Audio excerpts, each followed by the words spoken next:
بەناوی خوای بەخشندەی میهرەبان. ئاینی پیرۆزی ئیسلام کورتکراوە و کۆکراوەی هەموو ئاینەکانی پێشخۆیەتی کە 1444 ساڵ بەر لە ئێستا لە خوای گەورە ناردی لە ڕێگەی پێغەمبەری ئیسلام محەممەدی کوڕی عەبدوڵڵا لە مەککە لە جەزیرەی عەرەبی بۆ هەموو مرۆڤایەتی ناردووە.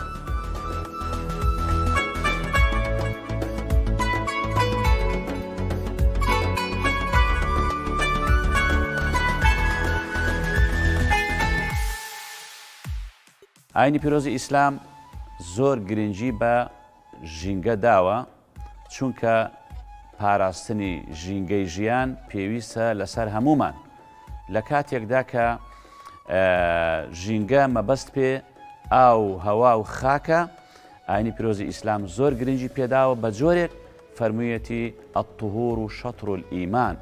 پاک و خاوێنی نیوەی ئیمانە. جا پاک و خاوێنی لە دڵەوە، لە جەستەوە، لە بەرگ و پۆشاکەوە، لە ئاو هەواوە، لە ژینگە و ژیارەوە، لە هەموو شتەکانەوە دەست پێ دەکات و زۆر گرنگی پێداوە بەهۆی خراپی خەڵکەوە کە خەڵکەکە شتەکە پیس دەکا، خراپی دەکا. ئەوە خەڵک و مرۆڤەکانن ئاو هەوا و خاک پیس دەکەن و خراپ بەکاری دێن و شوکرانی ئەو نیعمەتە ناکەن، ئەو بەخشینەی کە خوا داوێتی.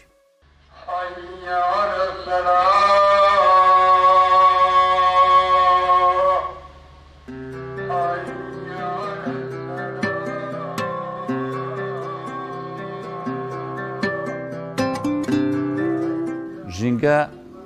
زۆر لەوە گەورەترە کە دەوترێ ئاو هەوا و خاک، ئەوە شتە سەرەکیەکانە. بەڵام دکتۆر عەبدولعەزیز محەممەد دەڵێ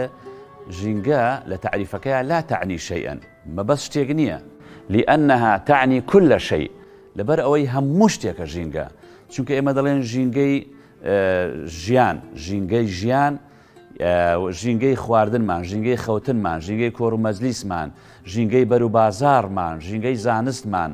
ژینگە و ژیاری وڵاتمان. ئەو جار یعنی ئێمە ئەوانش هەمووی دەچێتە چوارچێوەی ژینگەوە. ئەو جار شتە سەرەکیەکە ئاو هەوا و خاکە کە ئێمە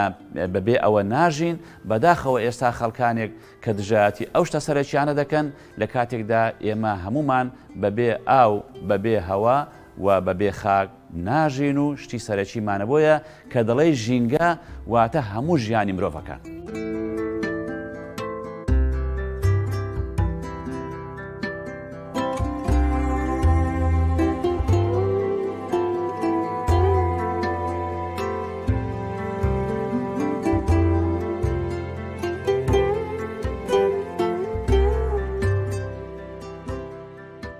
یەکێک لەو شتە سەرەکیانەی کە لە بواری ژینگەدا قسە لەسەر دەکرێت ئاوە. ئاو نیعمەتێکی گەورەی خوایە. خوا فەرموویەتی جەلە جەلالوه وجعلنا من الماء كل شيء حي. لە ئاو سەرچاوەی ژیانە و هەموو شتێکمان زیندەوەرێکمان لە ئاو دروست کردووە. هەتا لاشێ مرۆڤ 170 زیاتری ئاوە، گۆی زەوی 170 زیاتری ئاو دایپۆشیوە. چونکە ئێمە بەبێ نەوت دەژین، بەس بەبێ ئاو ناژین. لەبەرەوە ئاو سەرچاوەی ژیانە. ئەنجار لە قورئانیشدا و لە فەرموودەکاندا زۆر باسی ئاو کراوە کە خوای گەورە لە هەورەکانەوە ئەو ئاومان بۆ دادەبەزێنێ و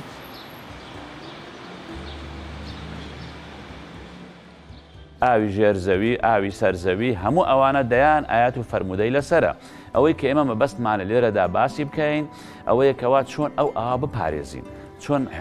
حورمەتی ئەو ئاوە بگرین.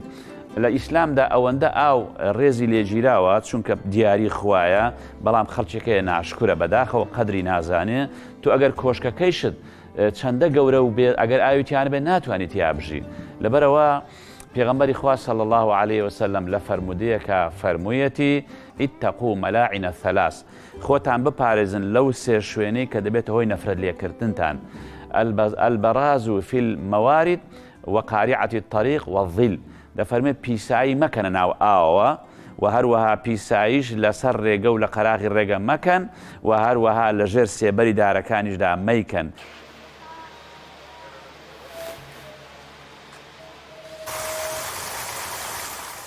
لفرمودي پیغمبر هاتو صلى الله عليه وسلم كفي شواب بخاري الروايات كفرميتي لا يبولن أحدكم في الماء الدائم واتە هیچتان میز نەکاتناو ئاوێکەوە کە وەستاو بێ طبعاً ئاوی وەستاو لەبەرەوەی زەرەدی زیاتر ئاوەکە زووتر پیس دەبێ لەبەرەوەی ئێمە هەر کەسێک ئاوی پیسایی بکاتنەوە ئاوە ئەوە کارێکی حرامی کردووە کارێکی خراپی کردووە ئەنجا لەگەڵ ئەوەیشە ئەبێ ئاو زیادە ڕۆژی تیان نەکرێت لە بەکارهێنانیە چۆن یعنی بەداخەوە ئێستا بەتابەتی کاتێک کە ئاوی بەلوعی ماڵان دێتەوە ئەمن دەڵم ئاوی ماڵان زۆری دەڕۆ بە تاڵان یعنی ئاوەکە ناگرنەوە تەوافەیەک چێت لە تاچی سەربان یعنی بای 5,000ێکە بۆی ناکرد ئێمالی زۆر دەکا لە کاتێکدا ئەوانە قەدری ئاو دەزان کە بە تانکەر ئاو دەکڕن کە ئاویان نییە ئەو وڵاتانی کە ئاویان نییە و بیابانەکان جا دەبێت ئێمە ئەوەندە ڕێزی ئاو بگرین هەم پیسی نەکەین هەم زیێدە ڕۆیژ نەکەین لە بەکارهێنانیە عەبدوڵڵای کوڕی عەمری کوڕی عاز بۆمان دەجێڕێتەوە ئەڵێ پێغەمبەری خوا صلی الله عليه وسلم ڕۆی بەلای سعدە سعد دەستمێژی هەڵدەگرت دیارە ویستوێتی زۆر بە مهمی دەستمێژی هەڵبگرێ و زۆر ئاو بەکاربێنێ و مەسەلە وای زانیوە پێغەمبەری خوا صلی الله عليه وسلم فەرمووی ما هذا الصرف فەرمووی ئەی سعد ئەو هەموو زێدەڕۆیی و ئیسرافە چی لە ئەوەیەکەی سعدی جوتی ئەفی الوضوء الإسراف وتی ئەی ڕەسوولی خوا ئایا لە دەستمێژ هەڵگرتنیدا زێدەڕۆیی ئیسراف هەیە فەرمووی نعم وإن كنت على نهر جار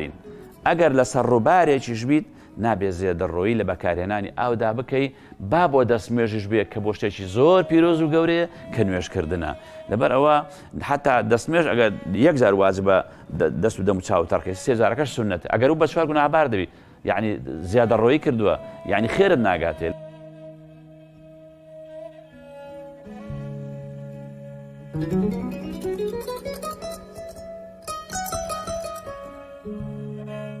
ئینسان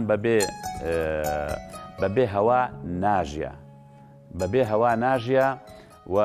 هەواش دەبێت قەدری بزانین ئەو کەسە قەدری هەوا دەزانێت کە ئۆکسجینی لەسەر لە خەسەخانە ئەو کەسە قەدری هەوا دەزانێت کە بە پارە بتڵەکەی بۆ ئەکڕن بەڵام خوا ئەو هەوا جوانەی داوە بە ئێمە خەڵکێکی قەدری نازانێ و پیسی دەکا بە دوو کاڵ بە هەرچی هەیە لەبەرەوەی پیسکردنی هەوا لە شریعەتی ئیسلامدا حرامە چونکە ئێمە قاعیدەیەکمان هەیە هەم فەرمودەیەش پێغەمبەری خوا صلی الله عليه وسلم فەرموویەتی لا ضرر ولا ضرار نابێ نەزەرە لە خۆ بەی نە لە خەڵکیش دەی وەدەفەرموێ خۆشەویستمان لا يؤمن أحدكم حتى يحب لأخيه ما يحب لنفسه چیت بۆ خۆت پێخۆشە ئەوەشت بۆ خەڵک پێخۆش بێت چۆن بۆ خۆت حەز لە هەوای پاکە حەز لێ لە باخێکا بی هەواچی پاک دەبێت بۆ خەڵکیت ئەوە پێخۆش بێ هەوا پیس نەکەی چونکە بەڕاستی ئێمە هیچمان بەبێ هەوا ناژین لێشی لەو فەرمودانەدا پێش هەر نەخۆشیە کە بە هەوا بڵاو بێتەوە ئەبێ ئێمە بڵاوی نەکەینەوە بەڵام داخەکەم ئەوەی کە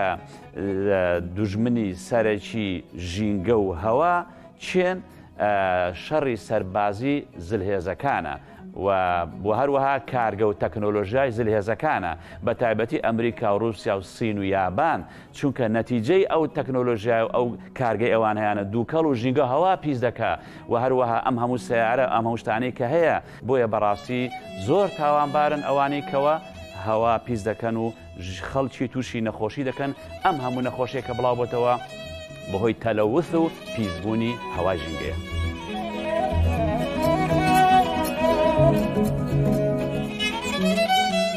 لە ئاینی پیرۆزی ئیسلامدا زۆر گرنگی بە خاک دراوە وسەخەر لەکم ما فی السەماوات وما فی الأرض خۆی گەورە باسی ئەم سەرزەویە دەکا کە هەرچی لە ئاسمان و زەویدا بۆ ئێمەی مسەخەر کردووە کە ئێمە بچین بەکاری بێنین ئەنجار خاک ئەوەندە گرنگە پێغەمبەری ئیسلام صلی الله عليه وسلم کاتێک کە مەکەی بەجێهێشت وڵاتەکەی لە دوای کە لە شارەکە دەرچوو ئاوڕێکیدایەوە بەلای شارەکەیە وتی ئەی مەکە إنك أحب بلاد الله إلي لولا أن أخرجوني ما تركتك وتي أي مكة تو خۆشەویستترین پارچە زەوی لای من لایکە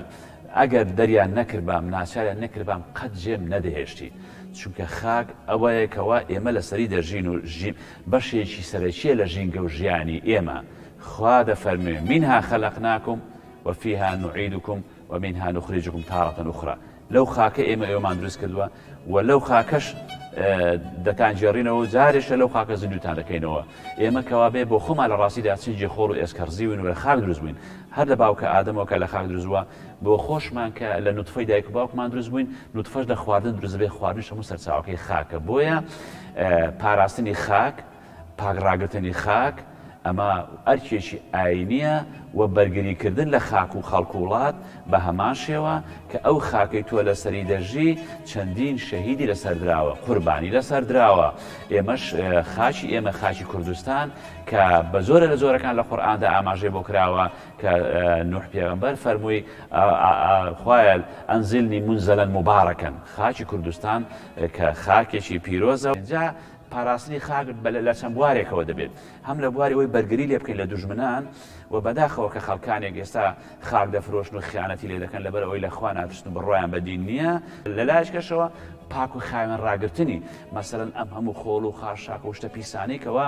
لە فڕێ دەدرێ دەبێ بە شێوەیەکی جوان بتوانین فڕێ بدەین پاشانیش مەسەلەی زەراعەت و کشت و کاڵی کە تۆ بتەوێ خزمەتی خاکەکە بکەی زیندوی بکەیتەوە سەوزایی زۆرکەی ئەوەش لە فەرمودەی پێغەمبەری خوا هاتووە صلی الله علیه وسلم هەر موسڵمانێک زەراعەتێک کشت و کاڵێک درەختێک بشێنێ تەیرێک لێی بخوا باڵندەیەک ئینسانێک ئاژەڵێک ئەوە بۆی بەخێر دەنووسرێ بۆیە بەڕاستی زۆر گرنگە ئێمە خاک سەوزکەین و ئاوەدانی کەینەوە و بیپارێزین.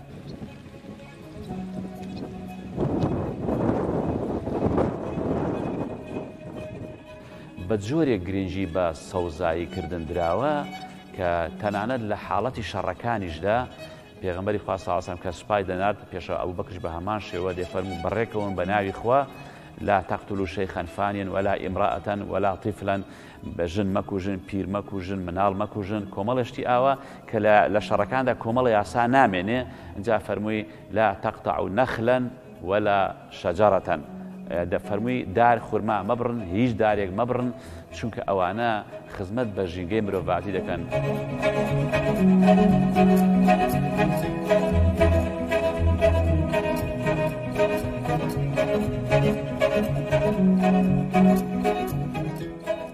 باسی ئەوەمان کرد کە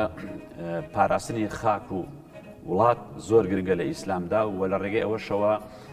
دار و درەخت و سەوزایی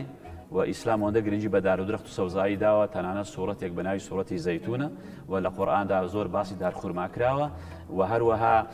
کارەساتی گەورە ئەوەیە لە هەر شوێنێک داگیرکەرەکان زلهێزەکان کە پەلاماری وڵاتێک دەدەن یعنی لەو شەڕەدا سەوزایی تیا ئەچێ ژینگە زەرەت دەکا بەهۆی ئەم هەموو دووکەڵ و باڕوت و ئەم هەموو چەکی نەوەوی و چەکی شیمیایی و چەکی کوشندەی کۆمەڵکوژی کە بەکاری دێنن لە شەڕەکاندا زۆرترین زەرەت بە ژینگە و ژیان و هەوا دەکەوێت بۆیە بەڕاستی بە هەموو لایەک هەوڵ بدرێ کە ئەم شتانە سنووری بۆ دابدرێ کە بەداخەوە ئێستا زلهێزەکان و داگیرکەرەکان بوون بە پیسکردنی ژینگە و ژیان هەم درەختەکان هەم هەواکە هەم خاچی کوردستانیش.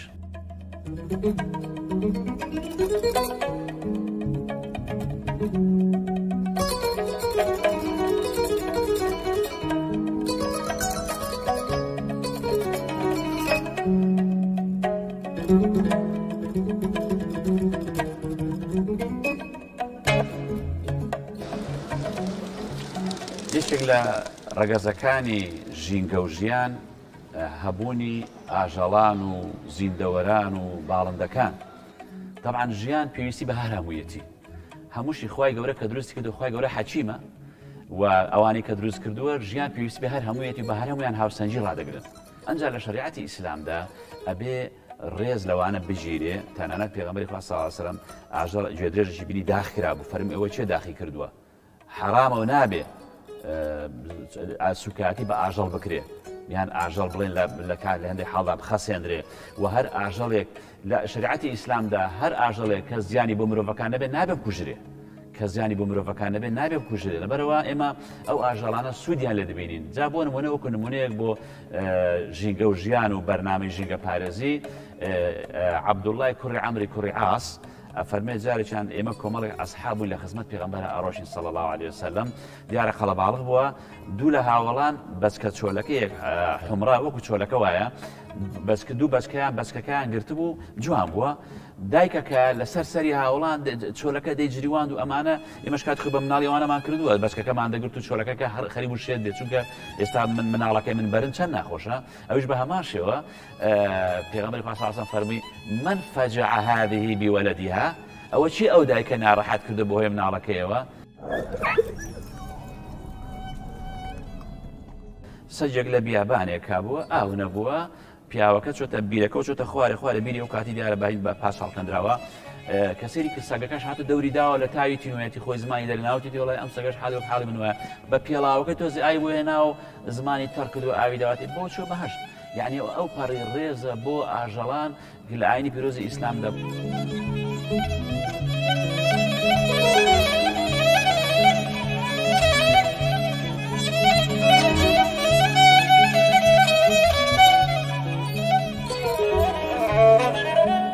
دیارە خی گەورە هەرچی دروستی کردووە لەم بوونەوەرەدا بۆ خزمەتی مرۆڤە مرۆڤ سەرتۆپی دروستکراوەکانە لەبەر ئەوە ئاژەڵان کە سەر دەبڕێن و بۆ خزمەتی مرۆڤ بەڵام دەبێت بە شێوەیەک سەر ببڕێ کە ڕێزەکەی و شعوری ئاژەڵەکە پارێزراو بێ ئینسان گۆشخۆرە بە تەبعی خۆی بۆیە پێویستی بەوە هەیە ئەنجار کە کاتێک ئاژەڵان سەر دەبڕێن پێویستە مرۆڤ ژینگە بپارێزێ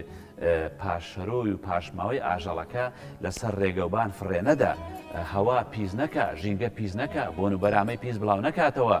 لە قەسابخانەکان با شێوەیەکی تەندروست جوان سەر ببڕێ یان لە ئەگەر لە لادەیەکی سەرت بڕی پاشەرۆکەی بخەرە ناو چاڵێکەوە بخەرە ژێر زەویەوە پاک و خاوێن بن چونکە ئیسلام پاک و خاوێنە.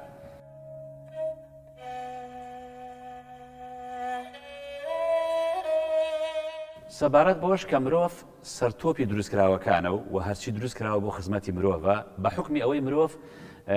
خاوەنی عەقڵە خاوەنی خوای گەورە بەرنامەی بۆ ناردووە ئەوە لەگەڵ ئەوە تێک ناگیرێت کە بۆچی ئاژەڵەکان سەر دەبڕێن ئەویش سنەتی ژیان وایە کە وەزعەکەی ئاواچکە مرۆڤ بە خێوی دەکا و خزمەتی دەکا لەبەر ئەوە گرنگ ئەوەیە ئەو مرۆڤە ئێمە دەڵێن مرۆڤ تێکدەری ژینگەیە مرۆڤ بەهۆی ئەو تەکنۆلۆژیایە بەهۆی ئەو بەرژەوەندی مادی کەوا ڕەچاوی کردو بۆتە تێکدەری ژینگە ئەیناوە ئیلا ئەگەر مرۆڤ بە شێوە پابند بێ بەڕێنمایەکانی شەریعەتی ئیسلام پابند بێ بە شتە جوانەکان ئەوە ئەو کاتە ژینگە پارێزراو دەبێ مافی ئاژەڵان و زیندەوەران و هەموو گیانلەبەران پارێزراو دەبێ بە جۆرێک کە لە سەردەمی عومەری کوڕی عەبدولعەزیزا خەڵک زەکاتی وەرنەدەگرت دەوڵەمەند بوو دەچوو لەسەر کەژوچێوەکان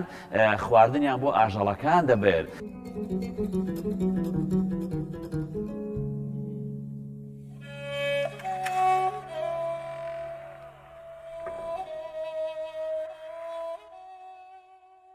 ئیماندارانی خۆشەویست سڵاوی خوای گەورەتان لێبێت دینەکەی ئێمە دینی پاک و خاوێنیە دڵت پاک بێ جەستەت پاک بێ بەرگت پاک بێ ژینگە و ژیانت پاک بێ لە ناو ماڵ لە دەرەوە لە بازار لە هەموو شتێکدا داوامان لێ دەکات پاک بین پابند بین بە ڕێنماییەکان بە ئادەبە ئیسلامیەکان ئەوە هەمووی لە پێنا ئەوەی پاک بژین چاک بژین چونکە هەموو شتێکات پارە نییە هەموو شتێک بەرژەوەندی تایبەتی نییە ئاینی پیرۆزی ئیسلام بەرژەوەندی گشتی پێش بەرژەوەندی تایبەتی خستووە تەنانەت هەموو ئیمامکەی بە دوو بەشەوە بەشێکیان پاک و خاوێنیە پێغەمبەر صلی الله علیه وسلم فەرموویەتی الطهور شطر الإيمان پاک و خاوێنی نیوەی ئیمانە ئەوە مسلمان ئاوایە بە پاچی دەڕوا بە پاچی دەژیە بە پاچی قسە دەکا ئەوانەی کەوا ئاسمان و هەواکەیان پیس کردووە بە چەکەکانیان و بە دووکەڵی کاگەکانیان و ئەوانەی کەوا خەڵکیان نەخۆش کردووە هەوایان پیس کردووە ئاویان پیس کردووە و هەروەها خاچیان پیس کردووە و هەروەها سەوزایان نەهێشتووە ئەوانە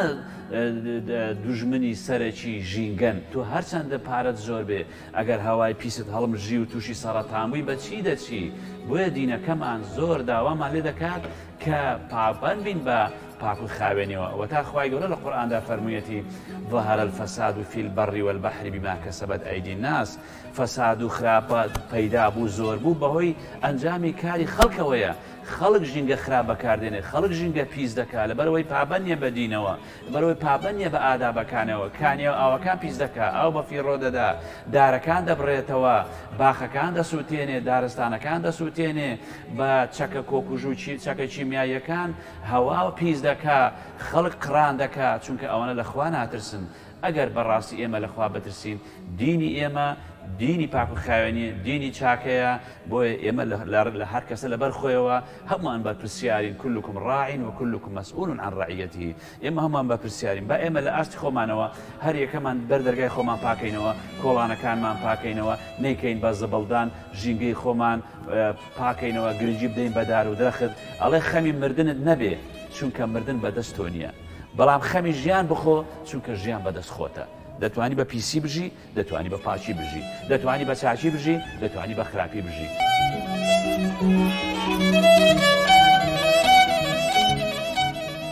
بەڵێ ئێمە لە وتارەکانمانە ڕێنمایی دەدەین بە هاوڵاتیان بە مسلمانان کە بەردەوام ژینگە بپارێزێن پاک و خاوێنی بپارێزێن ژینگە پیس نەکەن بۆ نمونە کە پێغەمبەری خوا صلی الله علیه و سلم فەرمووی الطهور شطر الإيمان زۆر کە پاک و خاوێنی نیوەی ئیمانە زۆر باسی پاک و خاوێنی دەکەین زۆر باسی هەوە دەکەین پابەندبوون بە ئادابە ئیسلامیەکان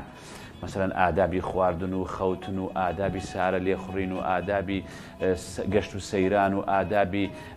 چۆنی پاک و خاوێنی ڕابگرین لە هەموو ڕوویەکەوە چونکە بەڕاستی ئەمە زۆر گرنگە و کاریگەریشی زۆری هەبوو الحەمدولله لەسەر خەڵکی مسلمان تەنانەت من لە خزمەتتاندا کتێبێکم بڵێن ئەمە بەرجی سێمی وتاری سەردەمە وتارەکانی خۆم کۆ کردوێتەوە وەکو بەڵگەیەک بۆ ئێوەی بەڕێز بۆ بینەران یەکێ لە وتارەکانم کە لە پێنجی سێدا ساڵانە زۆر جار خوێندومەتەوە بەناونیشانی پاراستنی ژینگەی ژیان پێویستە لەسەر هەمووان پاراستنی ژینگەی ژیان پێویستە لەسەر هەمووان کە هەمووی بە ئاەت و فەرموودە هێناومانتەوە یەکێشکە لەوانە ئاو سەرچاوە ژیانە ئاو سەرچاوە ژیانە یعنی لەبەر ئەوەی ئێمە بۆیە ئەو ڕێنمایانە زۆر دووبارەکەن چونکە لەبەر ململانەی مادە و ژیان و مادەگەرایی و زلهێزەکان خەڵک خەریکە بێ ئاگا دەبێت لە ژینگەی خۆی کە بێ ئاگا بوو تیاچی و کاتە دەبینێ نەماوە و زەلیل بووە.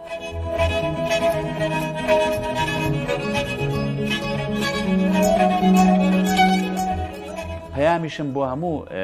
پێشێ بۆ هەموو مسلمانان بۆ مامۆستایانی هاوڕێی ئەزوز و خۆشەویستم ئەوەیەکەوە لە وتارەکانیاندا جەخت بکەنەوە لەسەر پاراستنی ژینگە و ساڵانەش بەڕاستی یعنی ئەوقاف ئەو پەیامانەمان بۆ دەنێرێ لە ڕێگەی ڕێکخراوە ژینگەیەکانەوە کە ئێمە لە وتارەکانماندا زۆر باسی ژینگە بکەین چونکە ژینگە یعنی ژیان من ئەگەر ژیانم نەبا یعنی لە دنیادا زەلیل دەبم.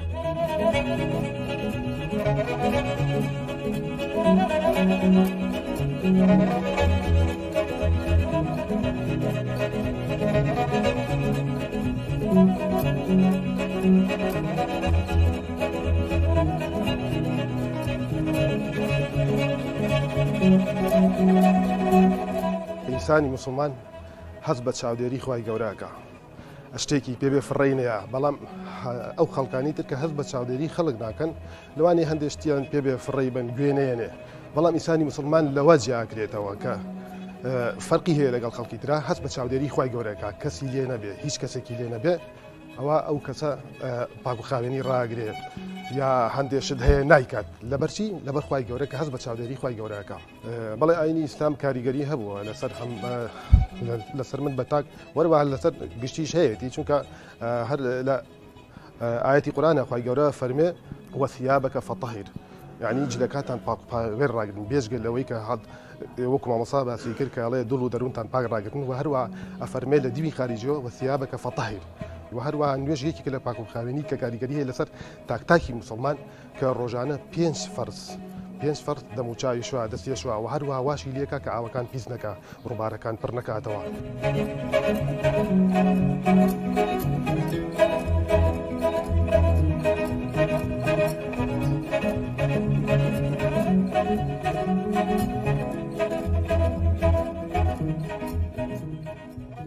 خوای تبارک و تعالی لە قورئانە ئاماژەی کردو بەوە کە ئەم مرۆڤە بتوانێت کائینێکی زیندوو بێ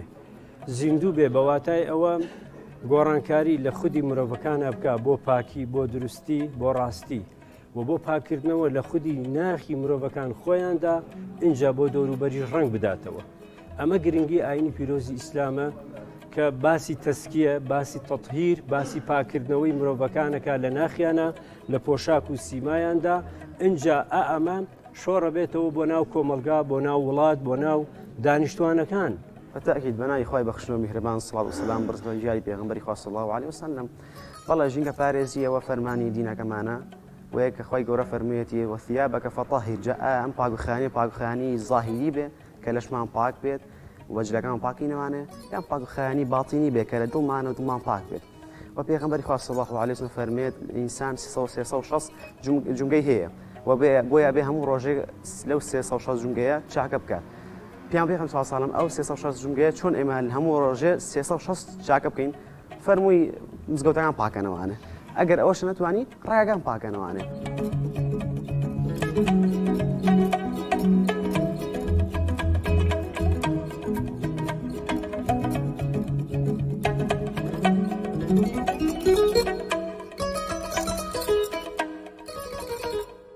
ئاینی پیرۆز ئیسلام کورتۆ پوختەکەی ئەوەیە کەوا پێغەمبەری خوا صلی الله علیه وسلم فەرموویەتی ئەکمەل المؤمنین ئیمانا ئەحسنهم خلقا. تەواوترین ئیماندار ئەوەیە کەوا ڕەوشتی جوان بێ ڕەوشتی لە هەمووان چاکتر بێ ڕەوشتمان بەرامبەر مرۆڤەکان ڕەوشتمان بەرامبەر ئاژەڵان ڕەوشتمان بەرامبەر زیندەوەران ڕەوشتمان بەرامبەر ژینگە و ژیان بە شێوەیەکی گشتی کەواتە تۆی ئیماندار تۆی مسلمان کاتێک کە ئاو پیس دەکەی ئەوە کارێکی حرامت کردووە لەبەرەوەی زەرت لە بەرژەوەندی گشتی داوە کاتێک کە ئاو بەفی ڕۆ دەدەی تەوافە بۆ تانچەکە ناکڕی ئەوە تۆ کارێکت کردووە سەرپێچیە و هەروەها کاتێک کە تۆ ئاژەڵێک دەکوژی بە ناحەق والله لە فەرمودەی پێغەمبەر صلی الله علیه وسلم هەر چۆلەکەیەک ئەگە بە عەبەس بە بەلاش بیکوژی لە ڕۆژی قیامەت کات دەکات دەڵێ خوایە ئەم کەسە منی کوژ بە ناحەق یان کەوێک دەکوژی کە کۆمەڵێک بەچکەی لەگەڵا لەبەر خاتی بەچکەکان نایپارێزی ئاژەڵێکی شێوی دەکوژی بەچکەکانی دایکەکە بێ بەچکە دەکەی لێکیاندا دەبڕی ئەمانە هەمووی بەڕاستی جاری وا یعنی ڕای بێبەزەیی پیسکردنی ئاو و هەروەها بڕینەوەی دارەکان تۆ ئەگەر هەواکەت پیس بوو ئەگەر سەوزایید نەبوو ئەگەر ئاوت نەبوو ئەگەر ژینگە و ژیارت تاڵ بوو ئەو کاتە ژیان دەبێ بەژان بۆیە تۆی ئیماندار تۆی مسلمان ئەبێ ڕێز لە هەموو ئەو شتانە بگری ئەم هەموو شەخەڵ و خاشاک و خۆڵ و خاشاکەی کە فرێ دەدرێ یعنی بەڕاستی ئەگەر پاکەرەوە نەبێت و شارەوانی نەبێت یعنی بە هەفتەیەک وڵات بۆ گەن دەبێت ئەگەر ئەو هەوا و بایە جوانە نەبێت یعنی ئێستا هەموو نەخۆشی کە لە وڵاتەکەماندا هەیە بەردەوام نەخۆشی سەرەتان زیاد دەکات ڕۆژانە لە هەموو کوردستان ڕۆژی دەکەس آخر هەموومان لەوانە تووشی سەرەتان ببین وە خۆمان نەزانی بێ بەهۆی ئەو هەوا پیسەوەیە بەهۆی ئەو ژینگە پیسەوەیە بەهۆی ئەو هەموو شتە هەیە لەبەرەوە ئینسانی ئیماندار ئەوەیە کە ڕەوشتی جوانە لە بەرامبەر هەموو شتەکان ژینگە و ژیان دەپارێزێ ئەو کاتە بەڕاستی خێرێکی زۆری دەست دەکەوێت وە بە پێچەوانەشەوە ئەگەر ئەوانەی کەوا ژینگە پیس دەکەن زەرە لە بەرژەوەندی گشتی دەدەن بەرژەوەندی گشتیش ئەوە بەڕاستی حەق الناسە حەق العامە ئەوە لە ڕۆژی قیامەت یەکەم شت کە لێی دەپرسێتەوە لە حەقی ئەڵڵا نوێژە دووەم شت کە لێی دەپرسێتەوە لە حەقی خەڵک دەپرسێتەوە لە بەرژەوەندی گشتی دەپرسێتەوە کە ئەو کەسە نەیپاراسوە.